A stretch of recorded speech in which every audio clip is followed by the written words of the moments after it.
தேவ கிருபை வழங்கும் அற்புத மன்னா. ஒருவனுக்கு ஆவியினாலே ஞானத்தை போதிக்கும் வரமும் அளிக்கப்பட்டிருக்கிறது. 1 கொரிந்தியர் 12:8.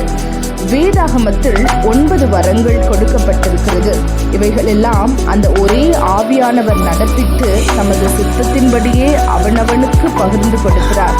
எப்படி எனில், சரீரம் ஒன்று, அதற்கு அவயவங்கள் அநேகம். ஒரே சரீரத்தின் அவயவங்கள் எல்லாம் அநேகமாய் இருந்தும் சரீரம் ஒன்றாகவே இருக்கிற அந்த பிரகாரமாக கிறிஸ்துவும் இருக்கிறார். நாம் யூதராயினும் கிரேக்கராயினும் அடிமைகளாயினும் சுயாதீனராயினும் எல்லாரும் ஒரே ஆவியினாலே ஒரே சரீரத்திற்குள்ளாக ஞானஸ்தானம் பண்ணப்பட்டிருக்கிறோம். ஆகவே தேவ பிள்ளைகளே, நமக்கு ஞானம் முக்கியம். எனவே பகிர்ந்து கொடுக்கிற பரிசுத்த ஆவியானவரிடமிருந்து ஆவியினாலே ஞானத்தை போதிக்கும் வரத்தை பெற்றுக்கொள்வோம். ஆமேன்.